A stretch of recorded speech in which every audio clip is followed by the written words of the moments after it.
Your guru is live. Good morning and welcome to the weekend edition of Real Estate Daily with your guru.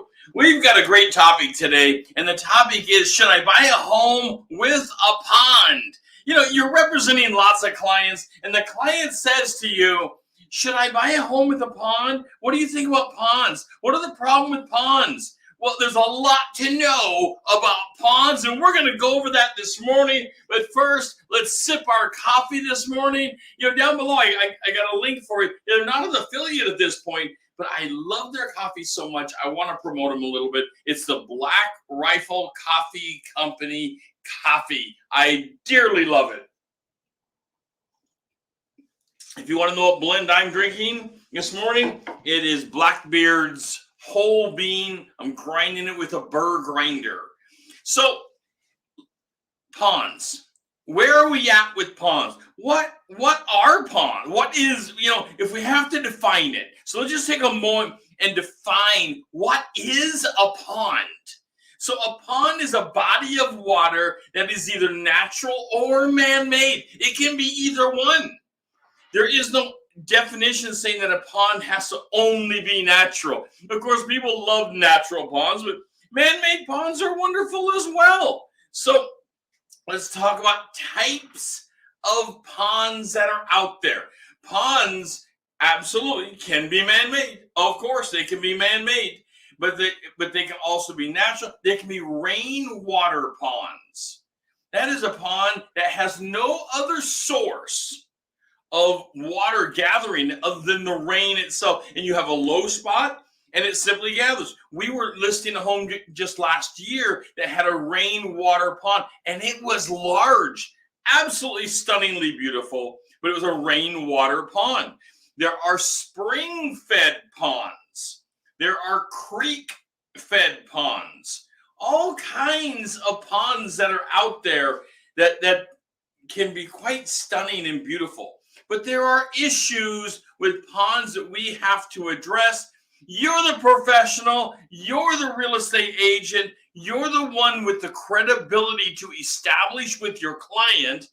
And if there's a pond on the property, you've got to talk about the issues of a pond, because there are a bunch of them. And the first, out of the gate, first thing is, are you even interested in purchasing a piece of property that has a pond on it? You want to know that from your client kind of out of the gate, because you're wasting your time showing them a piece of property if they're saying, oh, no, I don't want a pond. Grandpa had a pond. I don't want a pond. There are mosquitoes that come with a pond, by the way. Not necessarily one of the pros and cons that I'm going over today, but there are mosquitoes that come with a pond. And that's just part of the natural environment. And question number one, though, you want to ask your client is, are you interested in purchasing a property with a pond, or do we need to avoid those properties? And you're going to get people on both sides of it. But you might get people that say, well, maybe, what do we need to know about a pond? And this is where you can showcase your acumen. You can showcase your skills, your knowledge, your abilities of the industry. You can talk about insurance. You can contact an insurance carrier and say, look, I'd like to find out how much is it going to be to insure this property. There's a house on this property. Maybe it's 5 acres and it has part of the acreage into a pond, whether it's a natural pond, man-made pond, rainwater pond, spring-fed pond, creek-fed pond. I don't care what it is.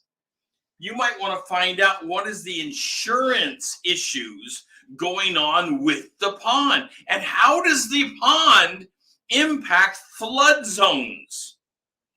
That can be learned from the insurance carrier, because the pond itself can absolutely impact flood zones around the house.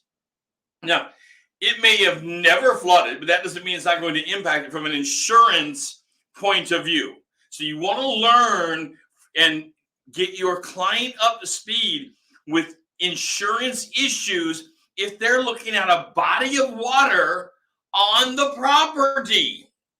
So what about maintenance? Because all the time people say, well, there's no maintenance to a pond. There actually can be lots of maintenance when it comes to a pond, depending on how you want the pond to be maintained. I know that's kind of a ridiculous thing to use the word in its own definition, but it's true. So a pond may be covered with heavy tree coverage. You may have trees fall into it, and it may disrupt the pond itself. It may disrupt the water system that is flowing within the pond, and you may have to maintain that. You may have to maintain the shoreline of the pond. You may have to maintain ingress and egress from the pond itself, because there are safety issues, because these are what we would legally call an attractive nuisance. Potentially, not always, but potentially your pond is an attractive nuisance. More likely, it's an attractive nuisance. Go where you went in and created this thing. And now it's a man-made, and you have created an attractive nuisance. An attractive nuisance is something that interests children primarily, but not always. It can just be an interest of people.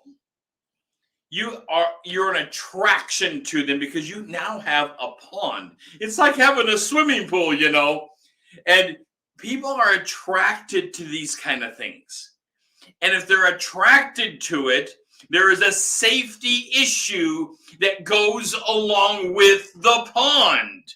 Just like it would go along with a swimming pool or a swing set or anything else you put in your yard, you may have to gate it so that people aren't using it or coming around easily to it when you don't want them to. All right, let's take a moment here. Slow down a second. Let me take a sip of coffee, because it is the weekend edition, and we're building your business. And how do we do that? We build your business through knowledge, skills, and abilities, making sure that you are ready to answer the hard real estate questions that your clients have for you. Take a minute and follow us on Facebook. Pardon me while I sip some coffee. Take a minute, follow us on Facebook. Go to YouTube and open up even a deeper resource for you that is free to you. All you have to do on YouTube is hit the subscribe button.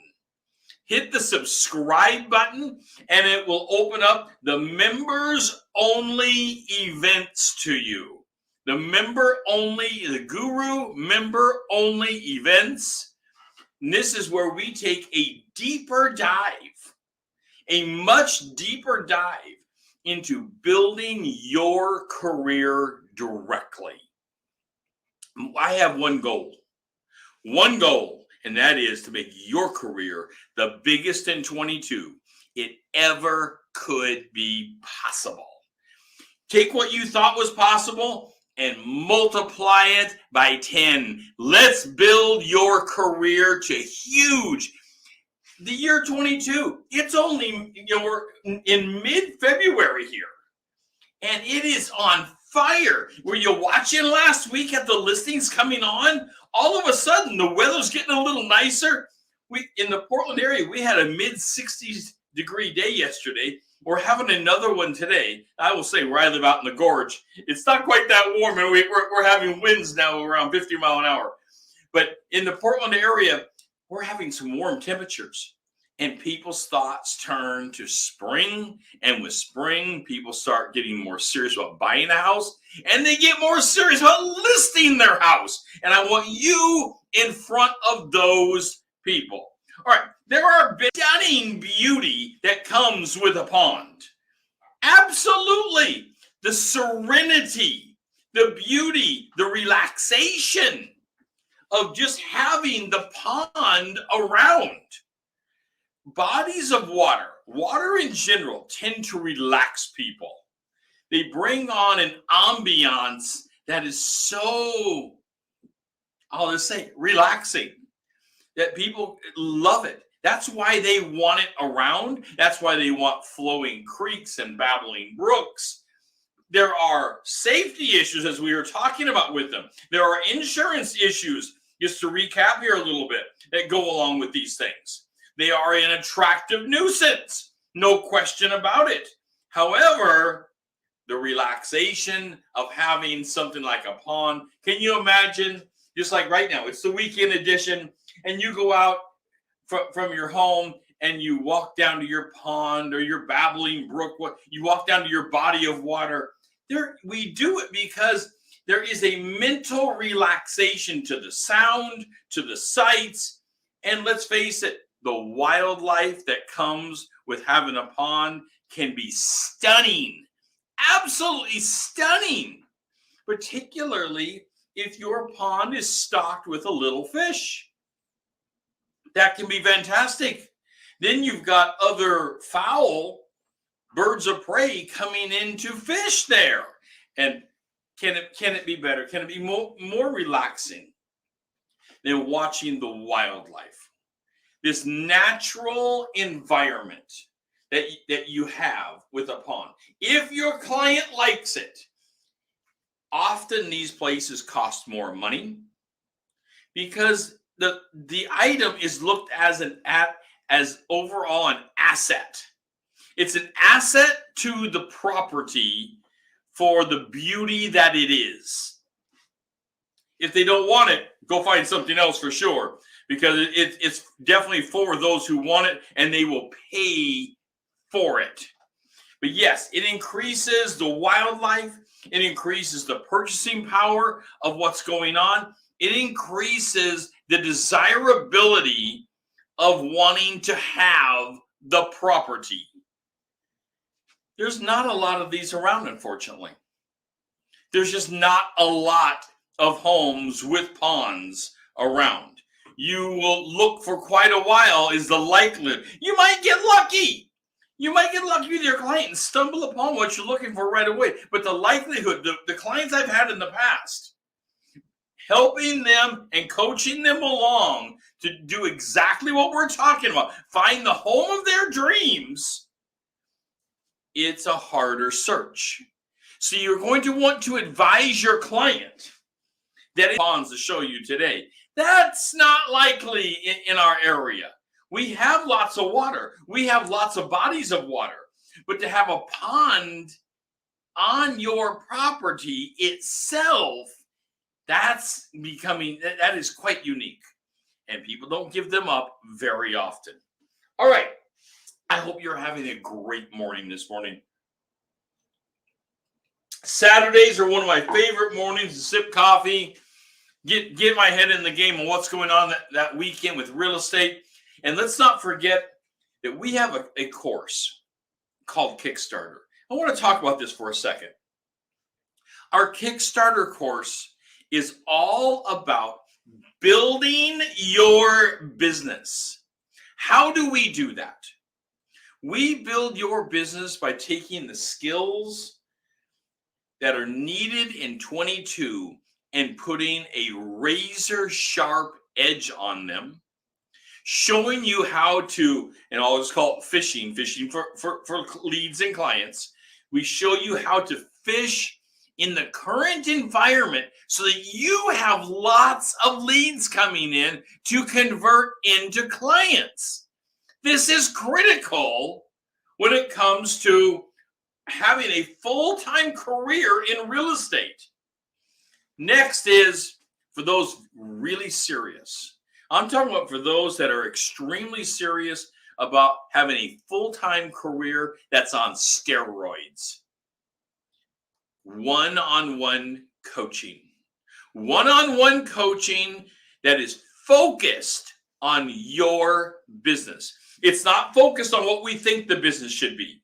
It's not focused on a hope and a dream. It's focused on your business, where it's at today, and how to take you from where you're at today to a mountaintop experience with the kind of business that you should have for yourself, you plan to have when you were getting licensed, you plan to have for your family, your kids. It's that kind of business I want you to be having exactly that kind of business. Now, I'm off topic here. Let me get back over on ponds, because ponds are so fantastic. Let me go back a few slides to the safety issue going on with ponds, because there are a bunch of safety things happening with a pond that we have to think. It's that, remember that attractive nuisance thing we were talking about with ponds. So the attractive nuisance is where we have to gate things. But if it's a natural environment, you don't have nearly the responsibility to gate things. You need to take some precautions, particularly if your pond is navigable waters. That is, you keep a boat down there on it. You keep a little raft, a little rowboat. A lot of ponds are large enough to keep things like this down there on them. They're not only an absolute beautiful thing to look at, a little pond with a rowboat down there on it, but it is an additional attractive nuisance. And that it's an attraction to the community. The children and other adults will look at this and say, wow, I want to use that rowboat on that pond and no one's around. Why don't I go down and just grab it and do it? But maybe your rowboat you have down there was never intended to navigate the waters. It was just intended for a picture purpose.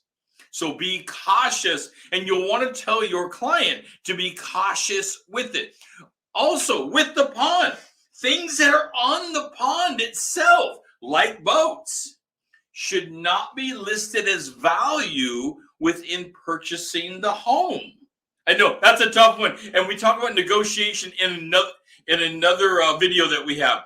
But just real quick here, we don't want items like a boat or a rowboat to be listed as value items in the contract to purchase the home, because that is a problem when it comes to the lending purpose. So just be aware of that. You want to keep them. You can put them in the contract that the boat is to be included, but at no value. Boat is to be included at no value. If there is artificial fencing, that non-permanent fencing, it just sits above the ground around the pond, you'll want to declare that as something that your client wants. Because a lot of times people will put up fencing that is not permanently buried into the ground, with the stakes and the posts and all of that. It just sits on top. And it's very movable, because the pond itself can grow and shrink, and they may move this fence or have it to move in and out for ingress and egress to the pond itself. But you'll want to include that type of fencing since it is personality.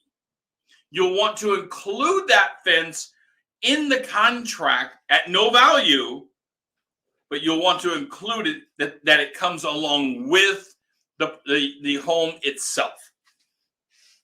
Ponds are fun.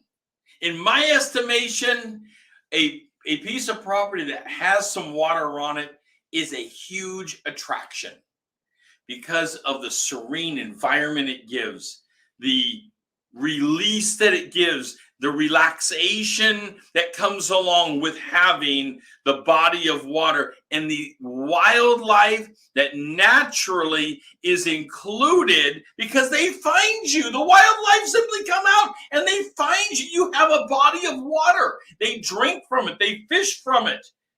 It becomes this relaxing environment, and it's why they are so incredibly valuable. I would like to include how much money it takes to buy a pond in addition to a house. That would be impossible. I get asked all the time, hey, Rod, we have an acre pond over here along with a 2,500 square foot home. How much extra for the pond? That would be an impossible thing to separate. Each home, each property that have other properties in the area that have ponds. There's going to be few of them, but you'll pull the ones in recent history that were sold with a pond.